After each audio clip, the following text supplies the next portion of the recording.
মাসুম মাহবুব। দর্শক, আজকে ইরানের হামলার প্রায় ২৯ ধাপে পৌঁছে গেছে, ২৮ থেকে ২৯ ধাপে। ২৮ ফেব্রুয়ারি থেকে যে লড়াইটা শুরু হয়েছে, এখন এটার গতি আরো দ্বিগুণ আকারে বৃদ্ধি পেয়েছে। ইরান রাতে যে ঘোষণা দিয়েছে, সেই ঘোষণার সবচেয়ে বড় চমক দেখিয়েছে, জানাবো আজকের লাইভে। পাশাপাশি খামেনিকে হত্যার পর আমেরিকা ইসরায়েল ভেবেছিল এই ম্যাচ তারা জিতে গেছে, কিন্তু এখনো এই ম্যাচ তারা জিততে পারেনি, কারণ খামেনির চেয়েও বিপজ্জনক ব্যক্তি হয়ে গেছেন এখন ইরানের সুপ্রিম লিডার। কে তিনি? গণমাধ্যমগুলো বলছে এই যুদ্ধ আমেরিকার গলায় ফাঁস হয়ে দাঁড়িয়েছে, না গিলতে পারছে না ছুটতে পারছে। কি করবে এখন আমেরিকা? পাশাপাশি আরব আমিরাত স্বীকার করেছে যে তারা ইরানে কোনো হামলা করেনি। প্রোপাগান্ডা, অর্থাৎ ইসরায়েলের গণমাধ্যম যেটা বলেছে এটা মিথ্যাচার। রাশিয়া পররাষ্ট্রমন্ত্রী সের্গেই ল্যাভরভ স্পষ্ট করে দিয়েছে পুরো পৃথিবীর কাছে আরবদের চরিত্র।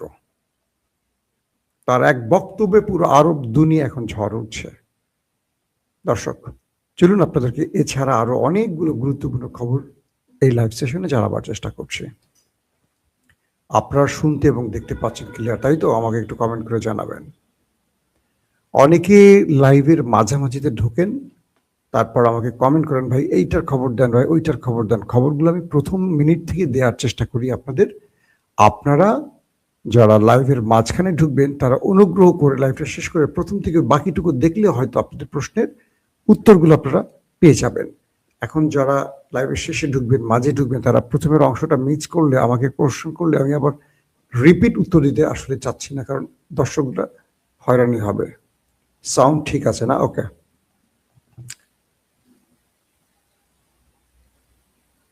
প্রিয় দর্শক, সব ঠিক আছে। প্রথম যে খবরটি দিয়ে শুরু করছি।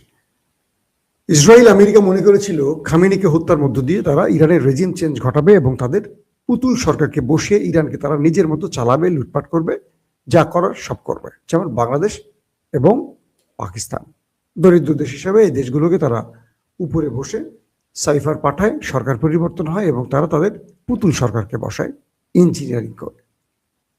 ইরান তো সেটা মানবে না। খামেনির মৃত্যুর পর খামেনির মেজ ছেলে মুজতফা খামেনি সুপ্রিম কাউন্সিলের ভোটাভুটিতে বিজয়ী হয়েছেন, অর্থাৎ খামেনির মৃত্যুর পর সেই স্থলাভিষিক্ত হয়েছেন মুস্তফা খামেনি। তিনি ক্ষমতায় বসেই ঘুম হারাম করে দিয়েছে দুটো দেশের, তাদের কপালে ভাঁজ পড়ে গেছে। কি করেছে বলবো। খামেনি নামটি যখন ঘোষণা এলো ইরানের পক্ষ থেকে, আমরা তো প্রথম দিনই আপনাদের জানালাম যে এমন একটি সিদ্ধান্ত এসছে, বাট এটা অফিসিয়াল না। ইরান এবার অফিসিয়ালি বিষয়টি যখন কনফার্ম করলো, ট্রাম্প বলল আমার এই ব্যক্তিকে মানতে আমি নারাজ। মার্কিন মুলুকের প্রেসিডেন্ট ডোনাল্ড ট্রাম্প বললেন ইরানের সুপ্রিম লিডার হিসেবে মুস্তফা খামেনিকে মানতে আমি রাজি নই। ইরান বলছে, ট্রাম্প তুমি কে? আমার দেশের সুপ্রিম লিডার আমার দেশের জন্য, তুমি কি এই দেশের? বা তুমি কে বলে দেয়ার ইরানে কে হবে সুপ্রিম লিডার? তোমার ইচ্ছে ইরান চলবে? তুমি নিজেকে পরাশক্তিশালী রাষ্ট্রের প্রেসিডেন্ট মনে করো, বাট তোমাকে তারাই মানে যারা দুর্বল। ইরান তো দুর্বল নয়। ইরান তো তোমার ইচ্ছেতে সরকার পতনও ঘটাবে না, তোমার ইচ্ছায় তোমার পছন্দের ব্যক্তিকে সরকার বানাবে না। একদম স্ট্রেট ইরান বলল ট্রাম্পকে। তো এই ব্যক্তি মানে মুস্তফা খামেনি, তিনি হলেন আইআরজিসি সবচেয়ে প্রিয় ভাজন। খামেনি তো বয়স হয়ে গেছে প্রায় 87 বছর।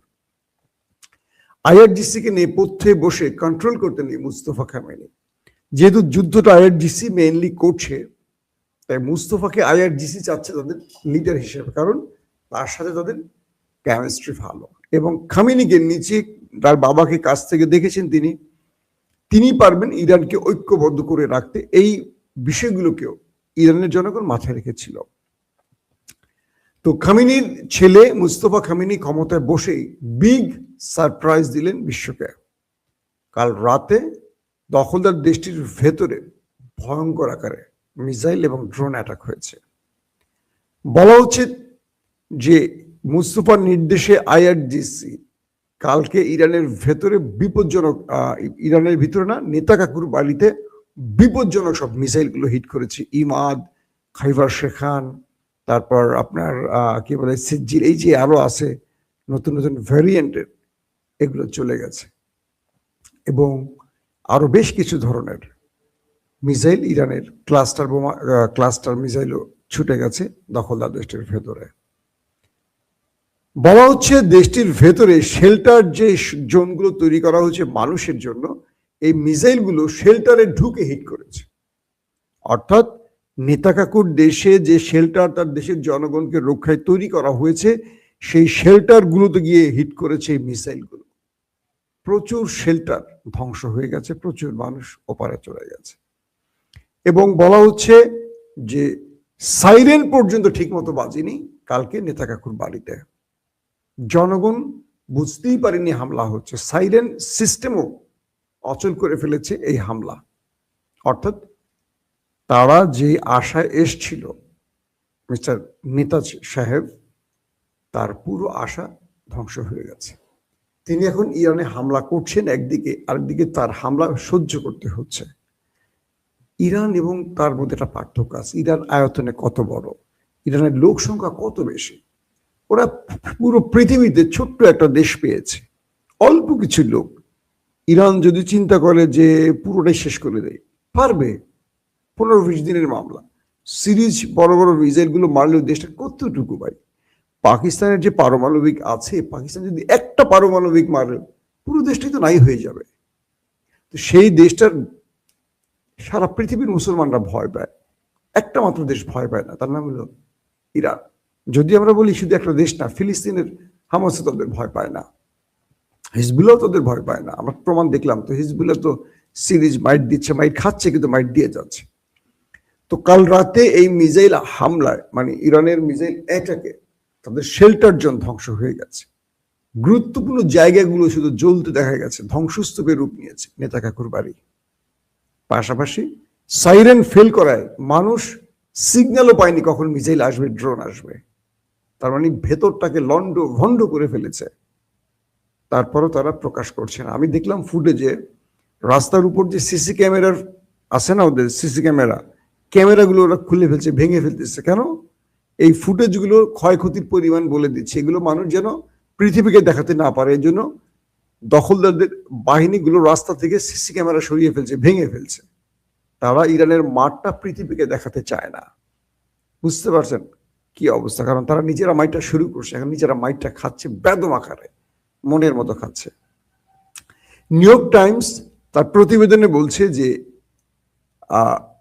ইরানে মার্কিন যে অ্যাটাকটি হচ্ছে, এটা মার্কিন মানে পেন্টাগন তারা ব্যর্থ হয়েছে। অর্থাৎ ইরানকে যেই জবাব দিতে চেয়েছিল আমেরিকা, সেই জবাবটা উল্টো আমেরিকা নিজে পেয়েছে। নিউ ইয়র্ক টাইমস বলছে যে আমেরিকা যেই প্রতিশ্রুতি নিয়ে ইরানে হামলা করেছে, আমেরিকা সেই প্রতিশ্রুতি থেকে সরে গেছে এবং তারা বোঝেনি যে ইরান এত শক্ত জবাব দেবে। কিন্তু এবার সেই জবাবের পর তারা বুঝতে পারছে এই হামলাটি তারা, মানে আমেরিকা তার সিদ্ধান্তটি ভুল নিয়েছে। নিউ ইয়র্ক টাইমস আরো বলছে যে আমেরিকার পেন্টাগন বা সামরিক বা জেনারেলরা বারবারই নিষেধ করেছিল ট্রাম্পকে যে এই যুদ্ধে জড়াবেন না, এখানে 10 থেকে 12% জয়ের সম্ভাবনা আছে মাত্র। এবং এখানে আমেরিকাকে অনেক বড় মাসুল দিতে হবে, সেটি এখন আমেরিকা বুঝতে পারছে। ট্রাম্প তার গোয়ার্তুমি করে আমেরিকাকে খাদের কিনারায় ফেলে দিয়েছে, এটি তারা স্পষ্ট করছে। বারবার ট্রাম্পকে নিষেধ করা হয়েছিল যুদ্ধে না জড়াতে, কিন্তু ট্রাম্প মানে জোর করে তিনি যুদ্ধে এসেছেন, বা নেতানিয়াহুর বুদ্ধিতে তিনি যুদ্ধে এসেছেন, এমনটি বলা হচ্ছে। কাতার নতুন করে স্টেটমেন্ট দিয়েছে, তাদের পররাষ্ট্রমন্ত্রী বলছে যে আমরা ইরানের বিরুদ্ধে লড়াই করব না, আমরা আমাদের মধ্যে আলোচনা করে সমাধান করব। যখন ইসরায়েল চাইছে আরব দুনিয়া এই যুদ্ধে জড়াক, তখন কাতার স্পষ্ট করে বলছে যে না, আমরা ইরানের বিরুদ্ধে যুদ্ধে জড়াবো না, আমরা আমাদের সমাধানটা নিজেরা আলোচনা করে করতে চাই। কোনোভাবেই আমরা আমাদের মানে আরেকটা মুসলিম দেশের সাথে লড়াইতে যাব না। দুর্দান্ত স্টেটমেন্ট দিয়েছে আবারও আমেরিকা এবং ইসরায়েল হতাশ কাতারের এই বক্তব্যে। কালকে লাইভে আপনাদের বলেছিলাম যে আরব আমিরাত ইরানে হামলা করেছে এমন খবর দিয়েছে নেতা কাকুর গণমাধ্যম, কিন্তু অবশেষে আমি আপনাদের বলেছিলাম যে আরব আমিরাত কোনো স্টেটমেন্ট দেয়নি। আজকে আরব আমিরাত স্টেটমেন্ট দিয়েছে তারা ইরানে কোনো হামলা করেনি। এই তথ্যটি পুরো মিথ্যে। অর্থাৎ বোঝা যাচ্ছে তারা আরবকে যুদ্ধে জড়াবার জন্য চেষ্টা করে যাচ্ছে, পারছে না। আরব এখন পর্যন্ত কোনো বোকামি করেনি, আগামী দিন কি করবে জানি না। এখন পর্যন্ত তারা কিছু বলেনি। সবচেয়ে ভয়ঙ্কর যে ব্যাপারটি হলো আমেরিকার সকল জনগণকে এবং অফিসিয়ালকে যারা অ্যাম্বাসিতে বা দূতাবাসে কাজ করেন তাদেরকে দ্রুত সৌদি আরব ছাড়তে বলেছে আমেরিকা। ব্যাপার কি?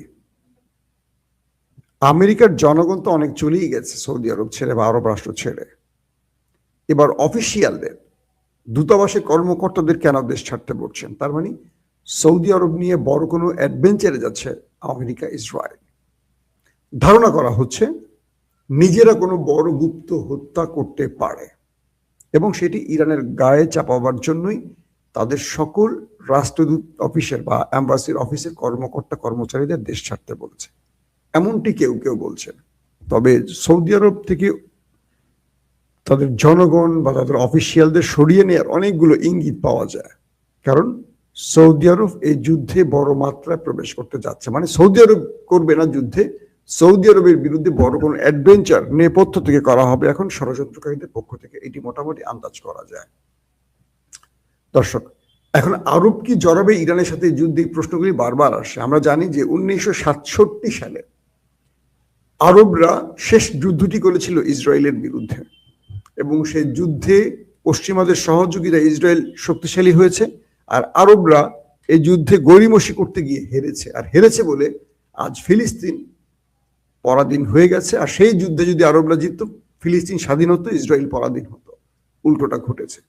এখন প্রশ্ন হলো, সেই আরবরা 1967 পর আবার যুদ্ধে জড়াবে? এই যুদ্ধে জড়িয়ে আরবরা কিছু পাবে না। রাশিয়ান পররাষ্ট্রমন্ত্রী সার্গেই ল্যাভরভ একটা খুব দুর্দান্ত কথা বলেছেন। তিনি বলেছেন, হে আরব, তোমাদের ওয়াইসি কোথায়? ইরানের 200 শিশু মারা গেছে, তোমাদের ওয়াইসি কিছু দেখছে? চোখ খুলছে বা ঘুম থেকে উঠেছে? হে আরব, ইরানের সাধারণ মানুষ মারা যাচ্ছে, স্কুলের শিশুরা মারা যাচ্ছে, হাসপাতাল ধ্বংস হচ্ছে, তোমরা একবার ক্ষোভ তো জানাও নাই।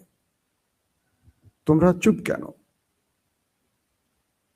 না তোমাদের ওয়াইসি কথা বলছে, না তোমাদের দেশ কথা বলছে ইরানের হামলা। ইরান কি আগে হামলা করেছে না আগে আক্রান্ত হয়েছে?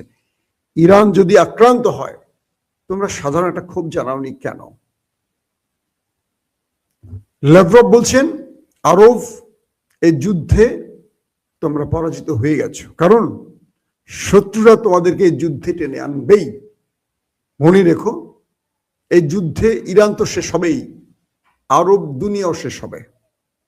আরবের অর্থনৈতিক মেরুদণ্ড ভেঙে পড়বে, মাঝখান থেকে ধনী হবে পশ্চিমারা, ইউরোপীয়রা। কারণ এই যুদ্ধে তারা জড়াবে এবং তাদের সুবিধার নাম করে তাদের তেল, গ্যাস, সম্পদ, সোনাদানা সব এখন লুট করবে ওরা। তাই করবে। আরব দীর্ঘ কয়েক যুগ ধরে নিজেকে যে স্বয়ং সম্পূর্ণ করেছে, সেই আরব এখন ধ্বংসের পথে যাচ্ছে। ল্যাভরভ বলছেন, তোমরা ইরানের পক্ষে একটি ক্ষোভ প্রকাশ করলে না, কিন্তু আমেরিকা ইসরায়েলের উপর পক্ষে তোমরা পক্ষে সুর তুললে।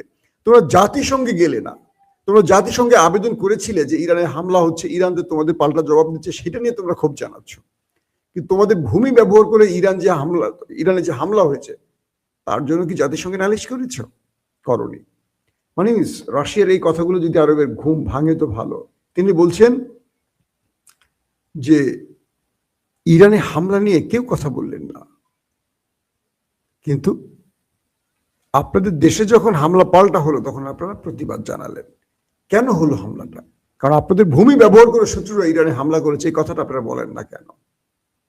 প্রশ্ন হলো, আসলে জাতিসংঘ, আমরা জানি আমেরিকার ইচ্ছা চলে, ওয়াইসিটা কোথায়? আসলে একটা পাত দিলে ওয়াইসি অনেক কিছু করে। ইরানে এতগুলো মানুষ মারছে, ইরানের শিশুদের মারছে, ধ্বংস করে ফেলছে ইরান। জাতিসংঘ নয় চুপ থাকুক, আমাদের মুসলিমদের যে সংগঠন ওয়াইসি তারা কোথায়? এটাই হলো আমাদের সবচেয়ে বড় পরাজয়ের জায়গা। 54টি মুসলিম দেশ নিয়ে সৌদি আরব যে ইসলামিক সামরিক জোট করেছে, রাহেল শরীফ তার প্রধান ছিলেন, সেটা কোথায়? খেলা চলছে কোন লেভেলে বলেন আপনারাই। এখন যে বিষয়টি তৈরি হচ্ছে, মুস্তফা যিনি ক্ষমতায় বসলেন তিনি কেন খোমেনির চেয়ে বেশি কট্টরপন্থী বা তিনি কেন আরো বেশি প্রতিশোধমূলক হবেন, তার প্রধান কারণ তিনি তার বাবা আয়াতুল্লাহ আলী খামেনিকে হারিয়েছেন, তিনি তার মাকে হারিয়েছেন, তিনি তার স্ত্রী সন্তানকে হারিয়েছেন, তিনি তার বোন এবং ভগ্নিপতিকে হারিয়েছেন।